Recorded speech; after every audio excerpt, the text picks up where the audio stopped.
السلام عليكم يا بنات. اهلا بيكم في فيديو جديد من فيديو تعليم الخرز والترتر المفرش. اهلا بيكم. النهارده هنكمل جزء تاني، يعني من بقية الاجزاء، مش قصدي الجزء التاني، يعني هو هيبقى الجزء ان شاء الله بالترتيب، هيبقى مكتوب ارقامهم. فالنهاردة هنشتغل اللي هي الجزء الدايرة ده، هنشتغله باللولي الصغير، المقاس الصغير الابيض. فانا اشتغلت شوية منه، هنبتدي ان احنا نكمل. هو سهل زي اي خطوات تانية احنا بنعملها، بس احنا هناخد اهو عندي اللولي الصغير ده، كنت وريته لكم في فيديو المشتريات، وهحط لكم الرابط ان شاء الله في صندوق الوصف. فهنكمل طبعا الخيط بتاعنا اللي احنا عارفينه في كل مرة، اللي هو الخيط النايلون ده. هنعقد طبعا ونطلع من تحت بعد ما نكون عقدنا كويس، ونبقى شادين الخيط علشان خاطر ما يرخيش مننا او يكون حاجة مش مظبوطة غرزة، عشان يبقى متثبت كويس. هنبتدي ناخد 3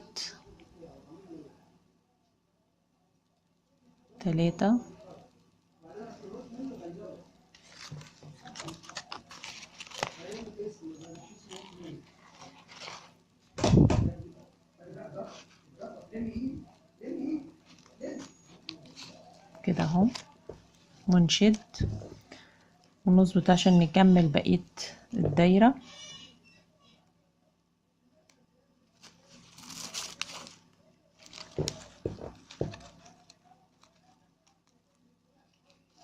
صعب قوي طبعا ان انا بشتغل من ورا عدسة، ببص في عدسة الموبايل، في الشاشة بتاعة الموبايل، عشان اقدر اشوف اوريكم الشغل ازاي من قريب. نبتدي نشد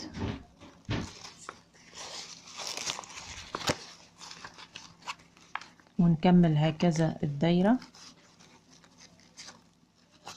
نزلنا من تحت،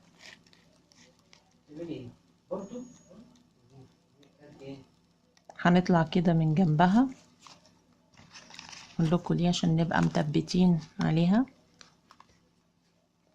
وندخل في اخر خرزة او اخر لولية، وننزل جنبها،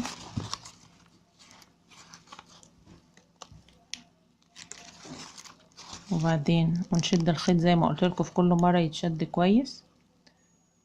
نطلع تاني عشان ناخد نفس الحكاية. ممكن تزودي يبقوا 2 3 4 اللي يعجبك، يعني المرة دي ممكن نعمل 4، ونعمل بطريقة تثبيت تانية عشان خاطر برضو ايه تعرفوها.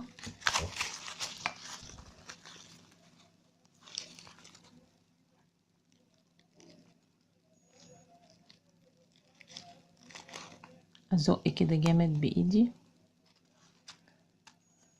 هنزل كده من بعديهم،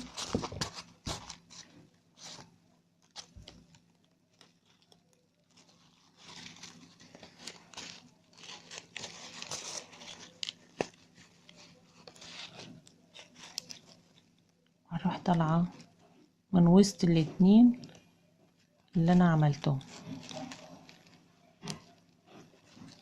كده اهو. اشد الخيط وادخل في النص كده برضو الناحية التانية،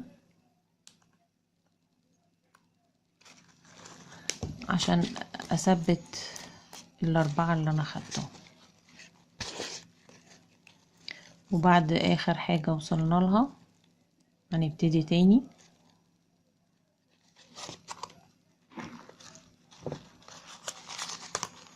اسلك الخيط كويس واتأكد ان هو متسلك من تحت، واشد، وهكذا.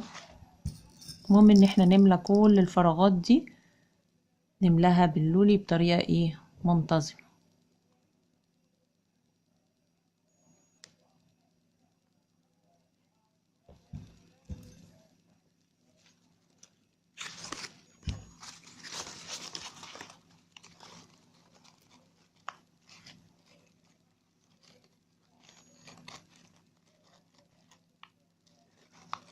عملت 3، اي عدد تحبيه بس ما تكتريش عن 4.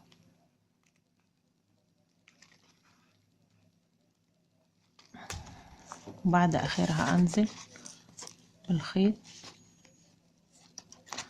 واشد برضو كويس،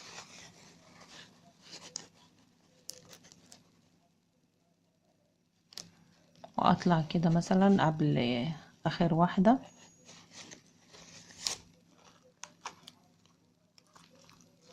عشان بس اثبت على الشغل واشد، واروح ايه نازلة بعد اول واحدة.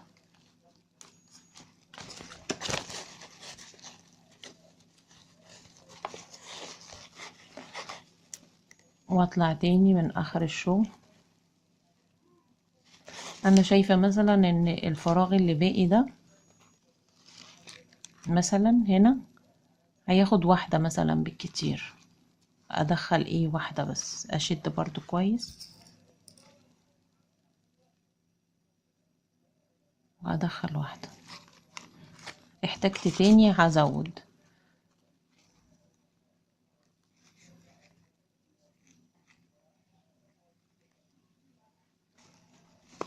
بسم الله الرحمن الرحيم. اهو كده اهو. هنكمل الباقي بنفس الطريقة، هكملها وارجع لكم. بالتالي كده عرفتوا خلاص الخطوات سهلة مش صعبة. اهم حاجة في كل مرة نشد الخيط علشان يديني الشكل جنب بعضه اللولي، ما يبقاش فيه فراغات. اكملها وارجع لكم. وكده يا بنات خلصت اهو الجزء ده اللولي اهو الصغير ده، المقاس الصغير. وفاضل لنا ان احنا نكمل الجزء ده والجزء ده، وان شاء الله هنعمل صف تاني جنب خرج النجف الذهبي ده عشان يبقى منظر الفرع يعني منظره قيم عن كده ويدي تقل في الرسمة وفي المنظر، يبقى شكله جميل. يا رب يكون عجبكم الدرس بتاعي النهاردة. هو بسيط وسهل، وانا قلت لكم انا هاوية مش محترفة، بس اللي هقدر اعرفه ان شاء الله هقوله لكم كله، واكيد ان شاء الله هيبان شكله لما نخلصه ان شاء الله. واشوفكم ان شاء الله في الدرس الجديد. ما تنسوش بقى اللايك لو عجبكم الفيديو، والشير والسبسكرايب او الاشتراك للي ما اشتركش في القناة وعجبته، بيدوس على الزرار الاحمر اللي مكتوب عليه بالعربي اشتراك او بالانجليش سبسكرايب، وهيظهر جنبه الجرس لو عايزين الاشعارات تجيلكوا بتاع الفيديوهات اللي بنزلها. اول ما تدوسوا على الزرار هيظهر جنبه جرس، الجرس ده لو دوستوا عليه هيجيلكوا كل اشعار بفيديو انزله واتبعوا معايا. السلام عليكم، مع الف سلامة.